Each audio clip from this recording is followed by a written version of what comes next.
महाकुंभ 2025 का मेला महिला नागा साधुओं के बिना अधूरा ही रहता है, क्योंकि महिला नागा साधु के पास ऐसे ऐसे चमत्कार होते हैं जिसे देख लोगों के होश उड़ जाते हैं। आपने पुरुष नागा के बारे में तो कई बातें सुनी होंगी, पर महिला नागा साधु की बात करने से भी लोग घबराते हैं, क्योंकि यह महिला नागा अपने चमत्कारों को गुप्त रखती है और सिर्फ ईश्वर से संपर्क साधने के लिए ही उनका इस्तेमाल करती है। इसलिए लोग महिला नागा के बारे में कुछ नहीं जानते, सिवाय इसके कि वह नागा है। पर आज हम इस वीडियो में आपको ऐसी ऐसी बातें बताने वाले हैं जिसे सुनकर आपके होश उड़ जाएंगे, जिसमें महिला को नागा साधु बनाते वक्त उसके शरीर के एक ऐसे हिस्से को निष्क्रिय कर दिया जाता है जो शरीर में वासना जगाता है। पर यह प्रक्रिया सुनकर आपके रोंगटे खड़े हो जाएंगे। आखिर एक आम महिला को महिला नागा साधु कैसे बनाया जाता है, आज की यह वीडियो देखकर आपको सब पता चल जाएगा। पर उससे पहले अगर आप भी भगवान को मानते हैं तो वीडियो को लाइक करके कमेंट बॉक्स में हर हर महादेव जरूर लिखिए। आइए आगे बढ़ते हैं। महिला नागा साधु कौन होती है? होती भी है या सिर्फ किताबों और कहानियों में मिलती है? क्या सिर्फ पुरुष ही नागा साधु बन सकते हैं? देखिए, इसका जवाब तो मैं आपको अभी बता देता हूं कि महिला नागा साधु होती है। अब आपके मन में सवाल उठ रहे होंगे कि क्या महिला नागा साधु भी पुरुषों की तरह बिना कपड़ों के हर पल रहती हैं? और नागा साधु बनने के लिए महिलाओं को अपने जिस्म का कौन सा पार्ट त्यागना पड़ता है? लंबे लंबे बाल, भभूत से लिपटा नंगा बदन, हर पल नशे में डूबी रहना, क्या यही पहचान है एक महिला नागा साधु की? कैसी है इनकी रहस्यमयी दुनिया? सभी जानते हैं कि नागा साधु वो होते हैं जिनके काफी बड़े बड़े बाल होते हैं और वह निर्वस्त्र यानी बिना कपड़ों के रहते हैं और उनके शरीर पर हर तरफ भस्म लगी रहती है। लेकिन नागा साधु के बारे में इतने सारे फैक्ट हैं जिनके बारे में बहुत कम लोग जानते हैं। सबसे पहले आपको बताते हैं नागा साधु और साधुओं से अलग कैसे होते हैं। नागा साधु कई मायनों में दूसरे साधुओं से अलग होते हैं। सामान्य साधु आपको कहीं भी दिख जाते हैं और उनका रहन सहन का तरीका भी नागा साधुओं से काफी अलग होता है। नागा साधु हर तरीके से इस दुनिया से दूर रहकर तपस्या करते हैं और अलग ही लाइफ जीते हैं। कोई भी बेहद कठिन परीक्षा और लंबे प्रोसेस के बाद नागा साधु बनता है। नागा साधु बनने की प्रक्रिया भी बहुत दिलचस्प है। नागा साधु बनने के लिए एक पूरी प्रोसेस होती है और इसमें कई लेवल पार करने के बाद ही कोई नागा साधु बन पाता है। यह प्रक्रिया कई सालों तक चलती है और उसके बाद किसी अखाड़े द्वारा उन्हें नागा साधु माना जाता है। इन लेवल्स को तहकीकात, महापुरुष, अवधूत लिंग भंग या टांग तोड़ नाम दिए गए हैं। इसमें सबसे पहले तहकीकात की प्रक्रिया होती है, जिसे अखाड़े में एडमिशन की तरह माना जा सकता है। इसमें पहले नागा साधु बनने के इच्छुक इंसान की अखाड़े में एंट्री होती है और जांच पड़ताल की जाती है। इस दौरान अखाड़े के लोग यह तय करते हैं कि यह नागा साधु बन सकता है या नहीं। उसके बाद इन्हें अखाड़े में शामिल किया जाता है और कई सालों तक उन्हें साधुओं के साथ तपस्या करनी होती है। कई साल तक तपस्या करने के बाद जब वह नागा साधु बनने के लिए तैयार होते हैं, उनकी कई स्तर पर परीक्षा होती है। इस दौरान उनके तप त्याग की जांच की जाती है। पहले की प्रक्रिया ब्रह्मचर्य होती है। इसके बाद उन्हें महापुरुष बनाया जाता है। इस प्रक्रिया में उन्हें रुद्राक्ष दिए जाते हैं, जो अक्सर नागा बाबा के शरीर पर दिखाई देते हैं। इसके बाद अवधूत प्रोसेस से गुजरना पड़ता है, जिसमें उन्हें बाल कटवाने पड़ते हैं, मतलब मुंडन होता है और खुद का ही पिंड दान करना पड़ता है। ऐसे में वह अपने परिवार और संसार के लिए मृत हो जाते हैं। इसके बाद वह साधना करते हैं और भगवान में ही लीन हो जाते हैं। इसके बाद एक प्रक्रिया होती है जो अखाड़े में लगे एक खंबे के नीचे होती है। इसी प्रक्रिया में कई रिवाज पूरे किए जाते हैं, जिसमें लिंग भंग की प्रक्रिया भी होती है।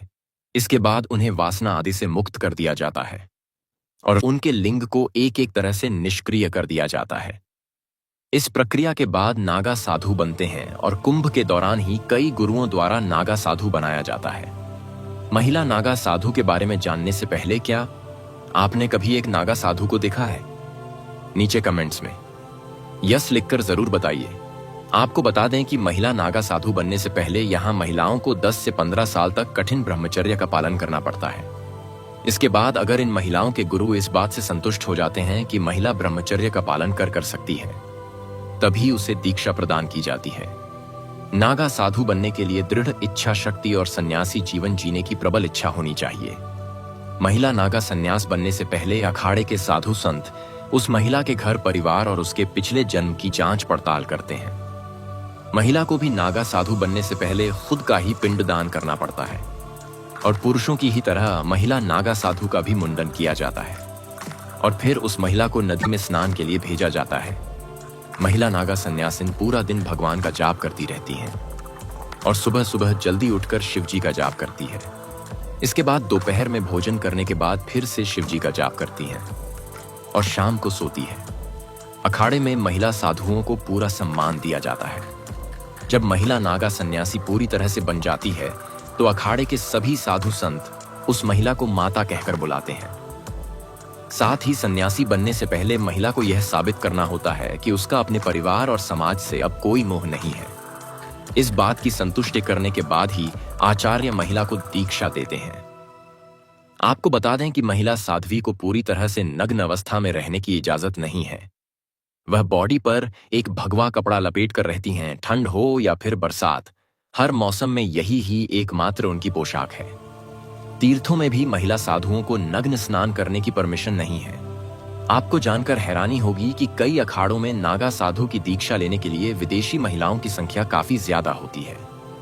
भारत में जिस तरह नागा साधु इतने कठोर होते हैं और इतनी परेशानियों के बावजूद बिंदास जीते हैं, इसके पीछे क्या वजह है, यह जानने के लिए बाहर के लोगों में काफी दिलचस्पी होती है।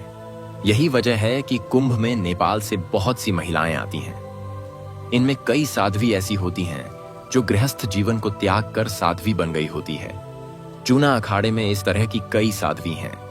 इसके अलावा जर्मनी, मॉस्को, अमेरिका समेत अन्य देशों की महिलाएं भी साधु बन जाती हैं। इनमें तो कई ऐसी हैं जो बिल्कुल यंग हैं, जो पढ़ी लिखी हैं। सच कहूं तो इन्हें हरिभजन के अलावा अन्य किसी से कोई मतलब नहीं।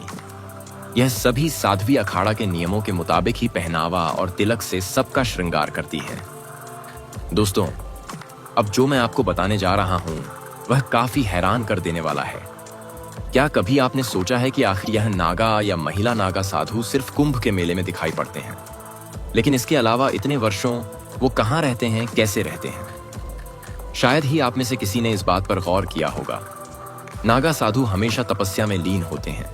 वह साधना के लिए अखाड़े को छोड़ देते हैं और कंदरा में चले जाते हैं। कंदरा का मतलब होता है पर्वतों में मौजूद सुरंग। इसमें भी कई तरह के नागा साधु होते हैं और जगह के नाम पर उनके नाम होते हैं। जैसे पर्वतों में रहने वाले नागा साधुओं को पर्वतागिरी नगर में रहने वाले साधुओं को पूरी जंगल में रहने वाले साधुओं को अनन्य कहा जाता है। यह अलग अलग जगहों पर रहते हैं। माना जाता है कि कुंभ से पहले और कुंभ के बाद नागा सन्यासी हिमालय और अन्य पहाड़ों और जंगलों की गुफाओं में बैठकर तपस्या में लीन हो जाते हैं। यह आमतौर पर एक गुफा में कुछ साल रहते हैं और फिर दूसरी गुफा में चले जाते हैं। किसी को मालूम नहीं होता कि वह इन दिनों कहां है और क्या कर रहे होंगे। कई बार बहुत से नागा बाबा इन दिनों सन्यासी वस्त्र भी धार कर अलग अलग जगहों पर घूमने लगते हैं। वहीं कुछ निर्वस्त्र बाबा गुप्त जगहों में जाकर तपस्या करने लगते हैं। इस दौरान वह जड़ बूटी और कंदमूल पौधे के साथ जंगलों और पहाड़ों पर होने वाले खाने की चीजों से अपने पेट भरते हैं। वह घूमते भी रहते हैं, लेकिन यह सब इतने सीक्रेट तरीके से होता है कि किसी को पता नहीं चलता। कुछ नागा साधु झुंड में निकलते हैं तो कुछ अकेले ही यात्रा करते हैं। कई बार यह जिस तरफ गुफाओं में बैठते हैं, कई दिनों तक भूखे प्यासे भी बैठे रह जाते हैं। अब आप सोच रहे होंगे कि जब यह नागा साधु अपनी पहचान छुपाकर इधर उधर भ्रमण करते हैं तो फिर यह करिश्माई तरीके से कुंभ में कैसे नजर आते हैं? कौन देता है उन्हें इस बात की जानकारी? दोस्तों, यही तो राज है। दरअसल हर अखाड़े में एक कोतवाल होता है। जब दीक्षा पूरी होने के बाद नागा साधु अखाड़ा छोड़ साधना करने जंगल या पहाड़ों में चले जाते हैं तो यह कोतवाल नागा साधुओं और अखाड़ा के बीच की कड़ी का काम करता है।